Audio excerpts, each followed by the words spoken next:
Hello दोस्तों, स्वागत है आप सभी का आपके मेरे यूट्यूब चैनल पर। आज हम त्रिकोणमिति के पार्ट 2 को सॉल्व करेंगे। मैंने इसका फर्स्ट पार्ट अपलोड कर दिया है, अगर आपने नहीं देखा हो तो ज़रूर देख लीजिएगा। मैं कमेंट में इसकी लिंक शेयर कर दूंगा। तो चलिएगा स्टार्ट करते हैं। सबसे पहले दे रखा है साइन ए इक्वल दे रखा है 4/5, लिखा है शेष अन्य त्रिकोणमिति अनुपात ज्ञात कीजिए। ये क्वेश्चन आपके एग्ज़ाम की तरीके से बहुत महत्वपूर्ण है। ठीक, तो चलिए स्टार्ट करते हैं। ये दे रखा है हमारा साइन ए इक्वल दे रखा है 4/5। अब यहाँ पे हम अपनी ट्रिक लिख ले रहे हैं लाल बटे कक्का, जो मैंने आपको कल ही बता दी थी। लाल बटे कक्का में कल हमने बताया था ये जो फर्स्ट कॉलम होता है ये किसका होता है, साइन का। ये जो सेकंड कॉलम है ये हमारा होता है कॉस, और ये क्या होता है हमारा टेन। तो हमें यहाँ पे साइन चाहिए, तो साइन बराबर क्या होता है हमारा लंब बटे कर्ण। तो यहाँ पे लिख देंगे लंब बटे कर्ण। ये हमारी लंब की वैल्यू है और ये हमारी क्या है, कर्ण की वैल्यू है।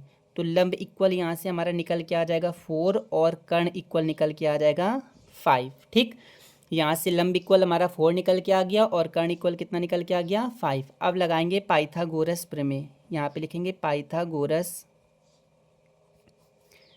प्रमेय से। पाइथागोरस प्रमेय से अब बताइए पाइथागोरस प्रमेय क्या होती है हमारा, कर्ण का स्क्वायर इक्वल लंब का स्क्वायर प्लस आधार का स्क्वायर। अब कर्ण की जगह कितना दे रखा है 5, तो यहाँ पे लिख देंगे 5 का स्क्वायर इक्वल लंब कितना दे रखा है 4, तो ये हो जाएगा 4 का स्क्वायर प्लस आधार की वैल्यू हमको निकालनी है। अब 5 का स्क्वायर कितना होता है हमारा 25, 4 का स्क्वायर कितना होता है 16, प्लस ये हो जाएगा हमारा आधार का स्क्वायर। 16 को इधर लेके आएंगे तो हमारा 16 क्या हो जाएगा, माइनस का हो जाएगा, क्योंकि इधर प्लस का है, इधर आके किस में हो जाएगा, माइनस का। और ये हो जाएगा हमारा आधार का स्क्वायर। 25 में 16 माइनस करेंगे आ जाएगा हमारा 9 इक्वल आधार का स्क्वायर। तो आधार का स्क्वायर इक्वल हमारा निकल के आ गया 9। अगर हम स्क्वायर हटाते हैं तो इधर लगाएंगे तो क्या चला जाएगा हमारा रूट। अगर स्क्वायर को हम दूसरी साइड भेजते हैं तो हमारा किस में चला जाता है, रूट। अब बताना है ये किसका स्क्वायर रूट होता है, तो ये किसका वर्गमूल है हमारा 3 का। ठीक, तो इससे हमारी आधार की वैल्यू निकल के आ जाती है 3। इतना समझ में आ गया होगा। अब हम आपको डायग्राम भी बता देते हैं इसका। देखो यहाँ पे दे रखा है ए, तो यहाँ पे लिख देंगे ए बी, ये हो गया हमारा सी। ठीक, ये हमारा कितना डिग्री का होता है, 90 डिग्री। ठीक, अब ध्यान रखना जब भी समकोण के सामने वाला हमेशा क्या होता है, कर्ण होता है। क्या होता है, कर्ण। ये हमारा हो जाएगा लंब और ये हो जाएगा हमारा आधार। बस एक बात ध्यान रखनी, समकोण के सामने वाला हमेशा क्या होता है, कर्ण। ठीक, अब हम वैल्यू को डिनोट कर देते हैं। देखो इसमें कर्ण कितना दे रखा है हमारा 5, लंब दे रखा है 4 और आधार कितना दे रखा है हमारा 3। ठीक, अब हमको अन्य मान याद करने हैं, तो चलिए स्टार्ट करते हैं। अब हमको निकालना है सबसे पहले कॉस थीटा, कॉस ए की वैल्यू। हम जानते हैं कॉस ए बराबर क्या होता है हमारा, आधार बटे कर्ण। कॉस ए बराबर क्या होता है, आधार बटे कर्ण। तो यहाँ से देखेंगे आधार हमारा कितना दे रखा है 3 और कर्ण कितना दे रखा है 5। तो यहाँ से हमारा कॉस ए का मान निकल के आ जाएगा 3/5। ठीक, ऐसे ही हम यहाँ पे tan का मान निकाल लेंगे। tan ए बराबर हमारा फार्मूला क्या होता है, लंब बटे आधार। इसमें लंब कितना दे रखा है 4 और आधार कितना दे रखा है 3, तो कितना आ जाएगा 4/3। ठीक, फिर इसी प्रकार हम निकाल देंगे सेक ए का मान।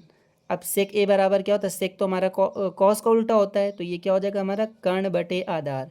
अब कर्ण की वैल्यू हमारी कितनी दे रखी है 5 और आधार की वैल्यू कितनी दे रखी है 3। अब निकाल देंगे कॉसेक ए का मान। कॉसेक ए बराबर फार्मूला क्या होता है हमारा, कर्ण बटे लंब। इसमें कर्ण की वैल्यू दे रखी 5 और लंब की वैल्यू दे रखी है हमारा 4। अब लास्ट बचा हमारा कॉट, तो यहाँ पे हम कॉट की वैल्यू भी निकाल दे रहे हैं। कॉट ए बराबर फार्मूला क्या होता है, ये हमारा tan का उल्टा होता है। जैसे tan लंब बटे आधार होता है, तो ये क्या हो जाएगा आधार बटे लंब। आधार की वैल्यू कितनी दे रखी है यहाँ पे 3 और लंब की वैल्यू कितनी दे रखी है 4। तो ये हमारा फर्स्ट क्वेश्चन आ गया। अब हम सेकेंड क्वेश्चन की ओर चलते हैं। ये सेकंड क्वेश्चन दे रखा है tan थीटा बराबर दे रखा है 5/12। इसमें लिखा है शेष अन्य त्रिकोणमिति अनुपात ज्ञात कीजिए। तो चलिए स्टार्ट करते हैं। tan थीटा बराबर हमारा कितना दे रखा है 5/12। हम जानते हैं क्या tan थीटा बराबर क्या होता है हमारा, लंब बटे आधार। मतलब कि ये लंब की वैल्यू दे रखी है और ये आधार की वैल्यू दे रखी है। तो यहाँ पे लिख देंगे लंब इक्वल दे रखा है 5 और आधार इक्वल दे रखा है 12। अब हमको यहाँ से कर्ण निकालना है, तो इसके लिए हमको क्या करना पड़ेगा, पाइथागोरस प्रमेय लिखना पड़ेगा। लिखेंगे पाइथागोरस पाइथागोरस प्रमेय से, पाइथागोरस प्रमेय से क्या होता है? पाइथागोरस प्रमेय, कर्ण का स्क्वायर इक्वल लंब का स्क्वायर प्लस आधार का स्क्वायर। यहाँ से कर्ण स्क्वायर निकालना है हमको। लंब की वैल्यू दे रखी 5, तो यहाँ पे लिख देंगे 5 का स्क्वायर प्लस आधार की वैल्यू दे रखी 12, तो ये हो जाएगा 12 का स्क्वायर। कर्ण स्क्वायर इक्वल 5 का स्क्वायर हमारा कितना होता है 25 प्लस 12 का स्क्वायर कितना होता है हमारा 144। अगर आपको स्क्वायर नहीं आते हैं तो मैंने इस चैनल में स्क्वायर निकालने की ट्रिक शेयर कर दी है, तो आप उसको ज़रूर देख लीजिएगा। चलिए स्टार्ट करते हैं। कर्ण स्क्वायर इक्वल कितना हो जाएगा, इन दोनों को ऐड कर देंगे, आ जाएगा 196। अब स्क्वायर हटाते हैं तो इधर क्या लग जाता है, रूट लग जाएगा हमारा, और ये हमारा किसका रूट होता है, हमारा 13 का। तो यहाँ से हमारी कर्ण की वैल्यू कितनी निकल के आ जाएगी 13। ठीक, अब हम सारे मान निकालेंगे। तो यहाँ से देख लेना, ये लंब की वैल्यू दे रखी 5 और आधार की वैल्यू दे रखी है 12। अब अन्य मान निकालेंगे। तो यहाँ पे सबसे पहले निकालेंगे साइन थीटा का मान। तो साइन थीटा बराबर क्या होता है हमारा, लंब बटे कर्ण। लंब की वैल्यू दे रखी है 5 और कर्ण की वैल्यू दे रखी है 13, तो आ जाएगा हमारा आंसर 5/13। ऐसे ही साइन थीटा का उल्टा क्या होता है हमारा, कॉसेक थीटा। तो कॉसेक थीटा क्या निकल के आ जाएगा हमारा, कर्ण बटे लंब। तो कर्ण की वैल्यू आ जाएगी 13 और लंब की वैल्यू दे रखी 5, तो यहाँ पे लिख देंगे 5। ठीक, अब हम निकालेंगे कॉस थीटा।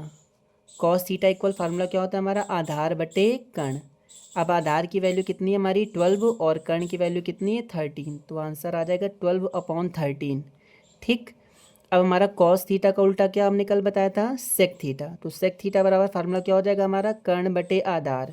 कर्ण की वैल्यू हमारी कितनी दे रखी है 13 और आधार की वैल्यू कितनी दे रखी है 12, तो आंसर आ जाएगा 13/12। अब यहाँ पे बचा हमारा कॉट थीटा। कॉट तो हमारा tan का उल्टा होता है, तो ये क्या हो जाएगा हमारा, आधार बटे लंब। आधार की वैल्यू हमारी कितनी दे रखी 12 और लंब की वैल्यू कितनी दे रखी 5, तो आंसर कितना आ जाएगा 12/5। आई होप आपको समझ में आ गया होगा। ये क्वेश्चन दे रखा है क्वेश्चन नंबर 3, इसका आंसर आपको कमेंट बॉक्स में बताना है। बताइए आज का लेक्चर आपको कैसा लगा। अगर अच्छा लगा हो तो चैनल को लाइक, सब्सक्राइब और शेयर कर दीजिएगा।